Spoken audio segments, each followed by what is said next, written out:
Hi, my name's Scott Montgomery.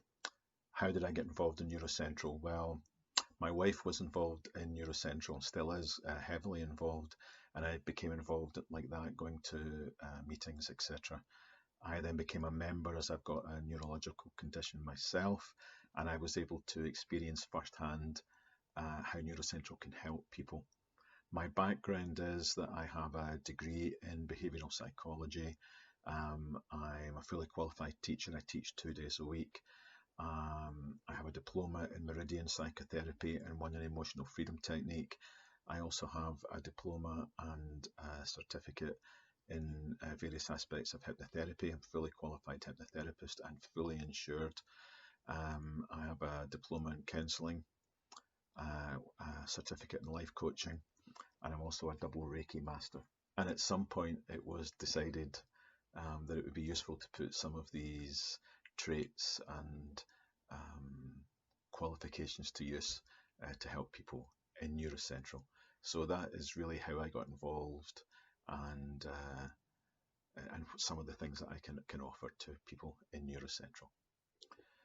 The services that I provide are hypnotherapy, Reiki, life coaching, and stress management.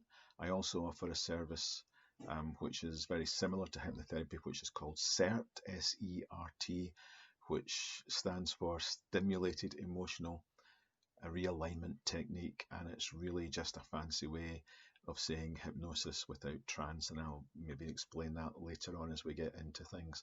But those are the main services that I can offer through Neurocentral. So what exactly are hypnotherapy, SERT, Reiki, etc.? Let's deal with hypnosis. It's probably easier to say what it's not. You'll have seen things on the TV, on movies and stuff, where the hypnotist puts people under a trance and sleep, and that's all nonsense, absolute nonsense, and couldn't be further from the truth. You're not under the hypnotist's control. You are not going to go out and murder somebody because they told you to. It's just not possible. You're always in full control when you're hypnotized. You're fully aware. 99.9% of people remember absolutely everything when they're under a trance, and you will never do anything under hypnosis that you wouldn't normally do. So, what's the point? Well, your attention and your concentration is heightened under hypnosis. It's not diminished as some people think, it's actually heightened. And your brain waves actually change as well. Now, let's go into a little bit about how the brain waves change. So, during sort of normal functioning, if you like, your brain waves are in what's called the beta stage, which is about 14 to 40 hertz, and that's just normal day-to-day functioning going about.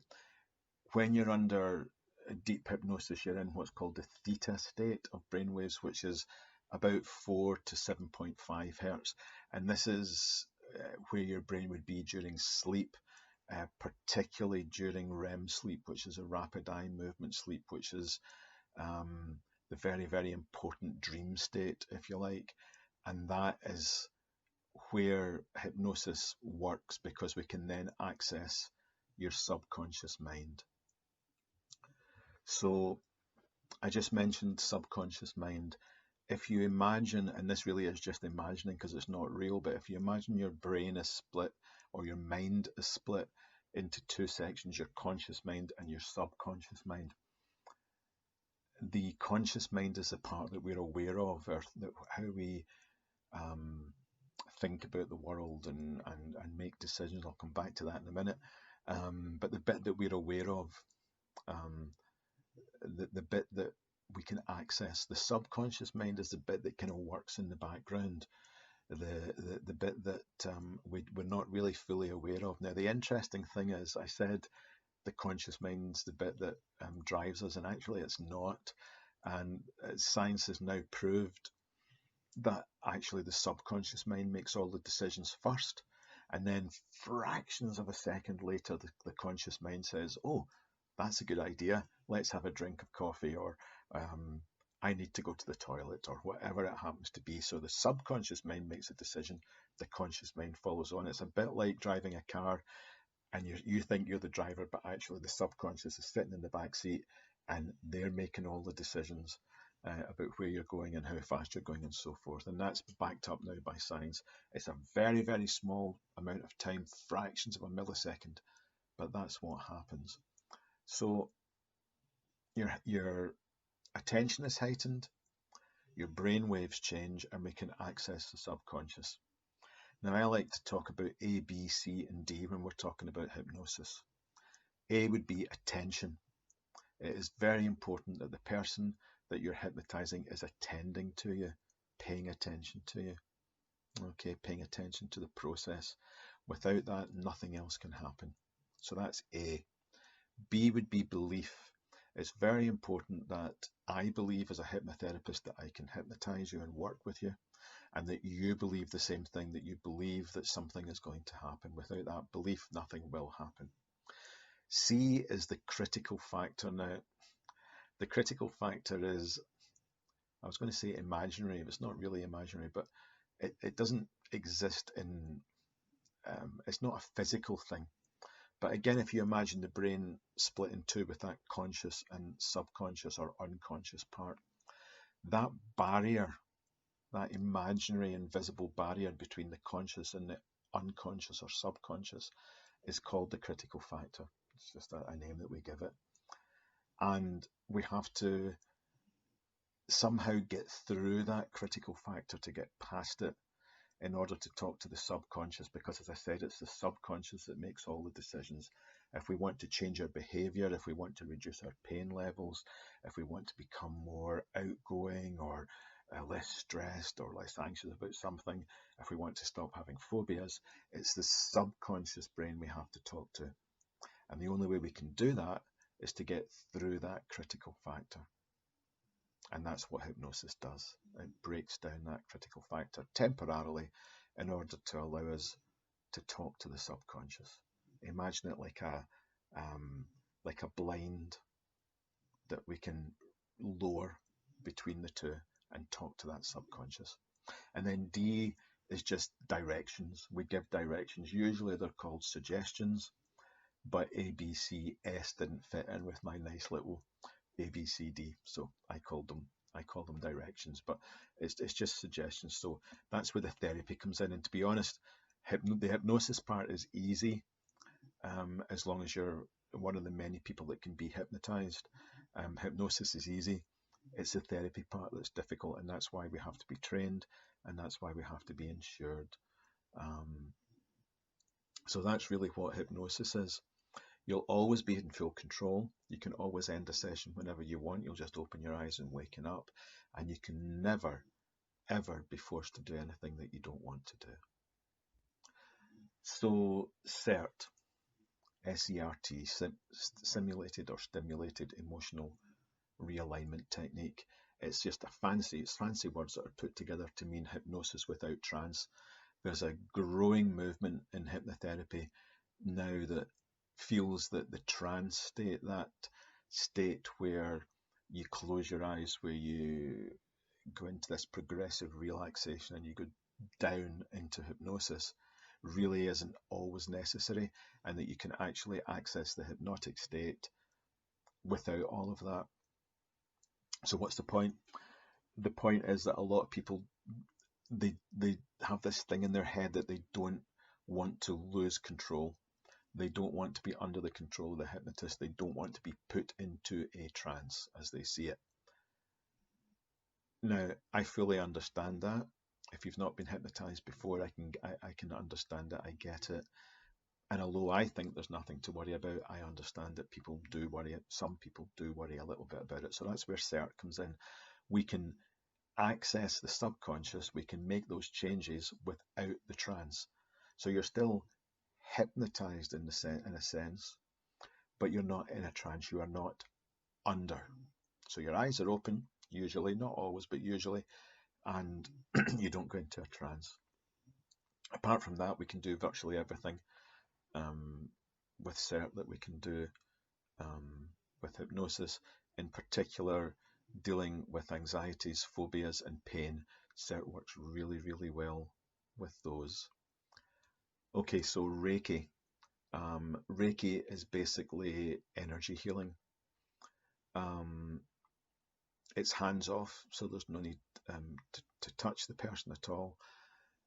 And it's if you imagine the therapist, the Reiki master, as an aerial, and you're the television. So all that I'm doing as a Reiki practitioner is pulling down the signals, the energy from wherever it's coming from, the universe, whatever you want to call it. But that energy that's out there, I'm pulling it down, directing it, concentrating it, and feeding it into you. That's all that it is. And Reiki can help with all sorts of all sorts of things, aches and pains, headaches. It can help to recenter you, without getting too airy fairy. It can help to realign your chakras, etc., etc. And it's very, very good. I use it mostly for stress relief and anxiety relief and just recentering people. Um, what I don't believe Reiki energy can do is heal, in the sense that it can heal physical ailments like cancers or a broken leg. Okay, but what it can do is open up your energy centers, recenter them, and that can help to put energy where it's needed, and make you feel better. Um, but I would never claim personally that it can actually heal physical ailments. Some practitioners do, and I'm not saying they're wrong, but I don't particularly hold with that personally. Okay, so life coaching. Life coaching is basically pretty much what it sounds. It allows people to recognize their needs and their wants, and where they should be going with their life, to collectively come up with a plan, a strategy for achieving those goals, satisfying those needs and wants, and then carrying out those goals and making moves towards achieving them. And that's really all life coaching is. If you replace the word life with football, football coach helps people get better at football, and work out how they're going to score goals, etc., etc.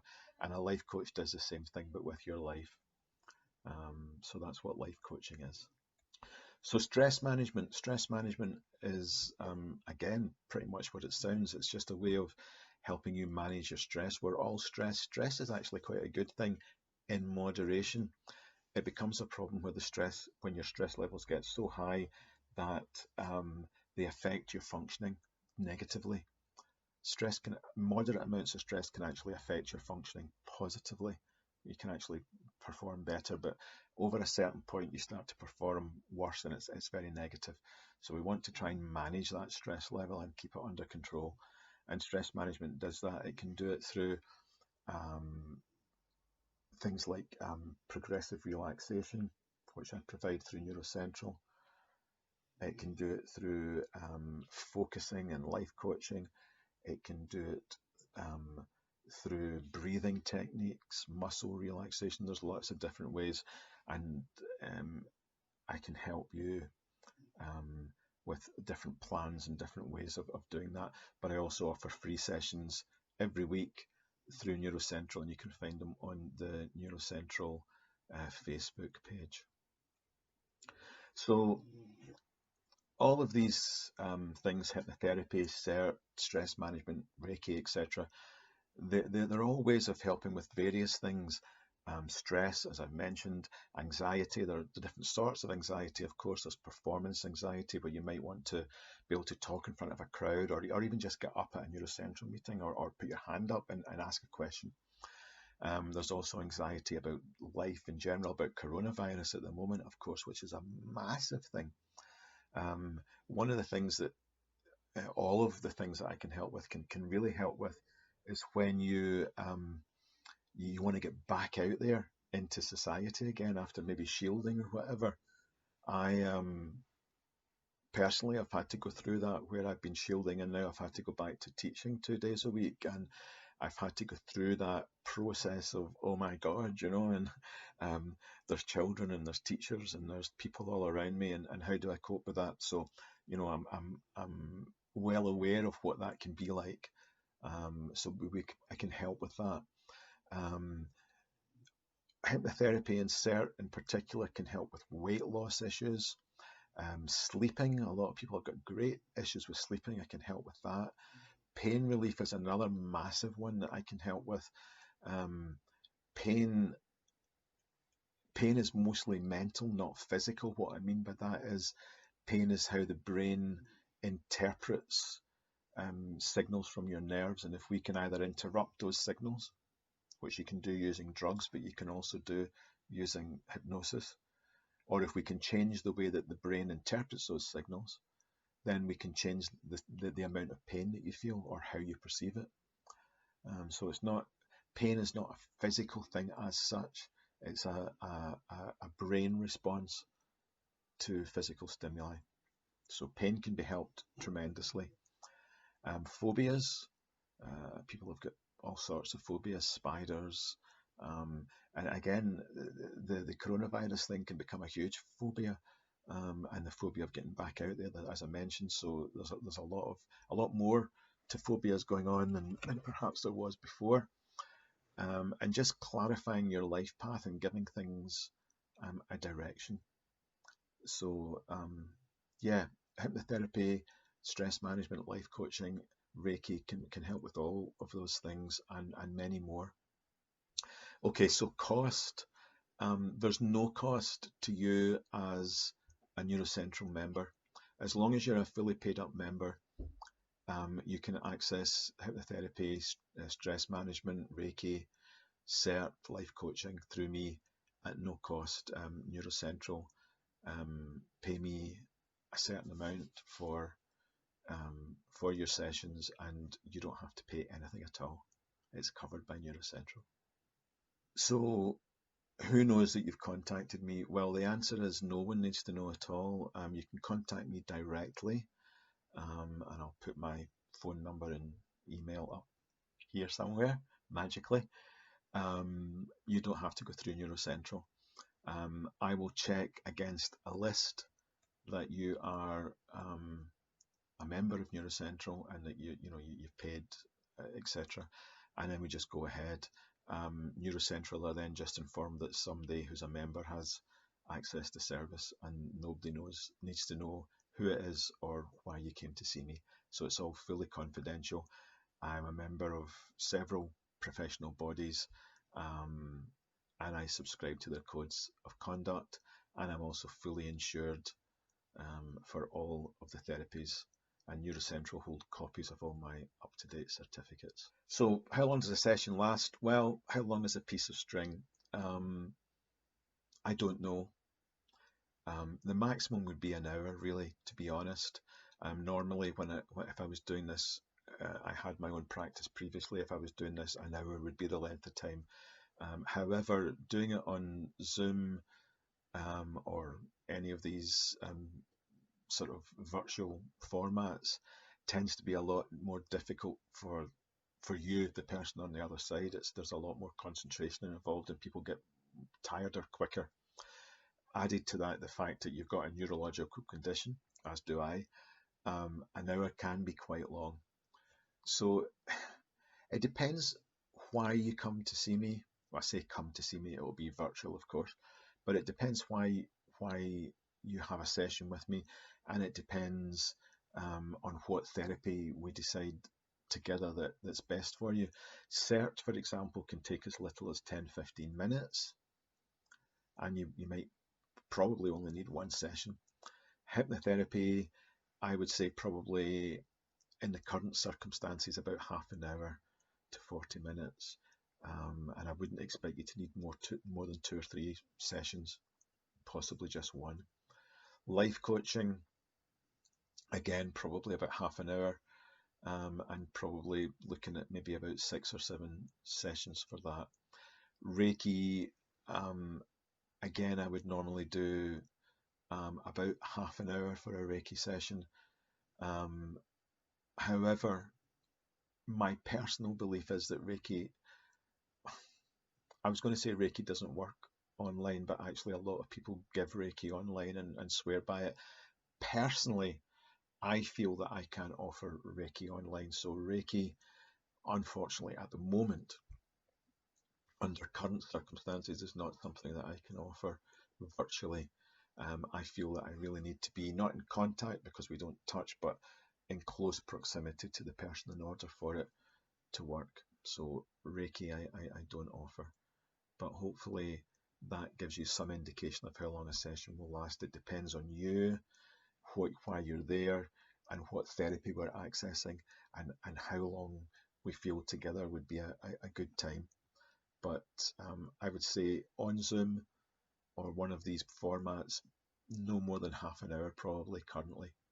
Face to face, anything up to an hour.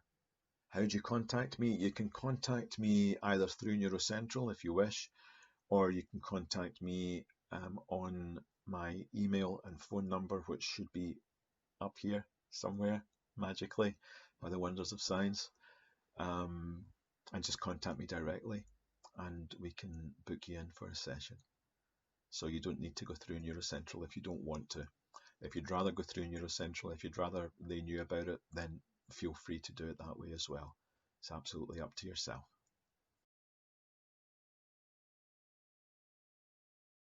Okay, what I want you to do is just like we do in the relaxation sessions, is just relax, keep your arms and your legs uncrossed, and just keep your eyes open for a moment, Morag, sorry. It's all right. And I just want you, if you can see me in the screen, I just want you to put your hand out in front of you like that, so it's about eye level. Perfect. And maybe just about an inch higher so I can see your eyes. That's it, that's grand. And I just want you to look at your thumbnail and just concentrate on that part of your hand, on that thumbnail, and concentrate on your hand and how it feels. And just notice as you stare at that thumbnail, your hand beginning to feel stiffer and less malleable, and just starting to stick as you look at that thumbnail, feeling your hand almost like it's encased in concrete. And as you concentrate on your fingers, it feels as if it's harder and harder to maybe move them as it becomes stuck in the air and the hand becomes stuck in the air. And as you concentrate on that, you can feel your eyes beginning to flicker. And the more stiff your hand becomes, the more your eyes flicker. And you feel your eyes getting heavier and beginning to feel like they want to close. And when you're ready, you can just let them close right down and stick, just like your hands stuck in the air. Your eyes lids are stuck together, tighter and tighter as the muscles around your eyes relax more and more, right down to a point where you know that your eyes just can't open anymore. And when you know that your eyes just won't open anymore, you can prove it to yourself now by trying to open your eyes and finding that they just won't open. And you can stop trying now, Morag, and just allow that relaxation to pass down your arm all the way down to your hand. And as your hand relaxes, just like your eyes relax, it will slowly drop down towards your lap, dropping lower and lower as you relax deeper and deeper, lower and lower. And when that hand finally touches your body, Morag, you will go so deeply asleep, deeply into a state of relaxation, so calm and relaxed, listening to my voice as my voice goes with you and you follow my voice deeper and deeper into this state of relaxation. And just concentrate on your breathing and allow yourself to relax right down. right down to a quiet, calm, relaxed place.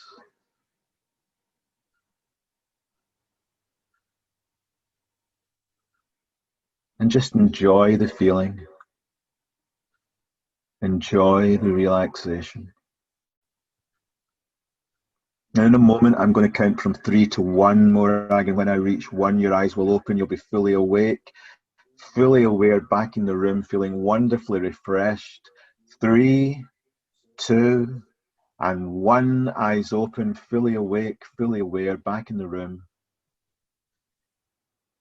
How was that? It's fine. Yeah, I could hear your voice all the time. Did It you? just, I did try and open my eyes, but I couldn't open them. It's interesting, isn't it? Okay, you don't need to close your eyes. You don't need to do Oh, much. that's a shame. I wanted to close my eyes. I can see that you're tired. I know I'm tired. This is a waking hypnosis. In fact, it's not even what people would consider hypnosis at all, really. So just sit comfortably. You need the use of your hands for this. Okay. And you've told me that you've got neck pain. Yeah, neck pain. If that pain had a colour, what colour would it be? Orange. Orange. And if that orange neck pain had a shape, what shape would it be? I'm going to say round. Okay, and if that round orange neck pain had a size, what size would it be? Okay, about Just cover my whole neck. a grapefruit size? Yes, grapefruit size. Okay, if that grapefruit sized orange round pain lived somewhere in your body, now it might not be your neck, it could be somewhere else. But if it lived somewhere else in your body, where does it live? I have to say my neck because that's where the pain is. Okay. I want you to take your hands and I want you to really imagine this and really immerse yourself in it. I want you to reach back to your neck and start to pull that orange grapefruit sized pain out of your neck and just pull it out and make sure you get all of it because it can be tricky. Sometimes bits can hide. Just pull it all out until you're holding it in front of you and you can take as long as you need.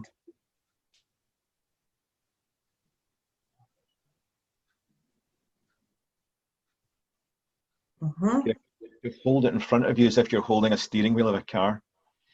And I want you to look at that orange circular shape. And I want you to notice which way it's spinning, clockwise or anti-clockwise. Okay. Which way is it spinning? Clockwise. I want you to grab it like the wheel of a car and spin it the opposite way. Actually spin it physically, faster and faster and faster and faster, and keep looking at it as you spin it faster and faster and faster. Notice the color change, notice the size as it gets smaller and smaller and smaller. And when you're sure that you've changed it, Heather, when you're sure that it's completely changed, I want you to grab it and push it right back in. Push it back in and notice the change. Notice the change right down through your body. Let it fill you up right to the top of your head. Notice that change. How do you feel?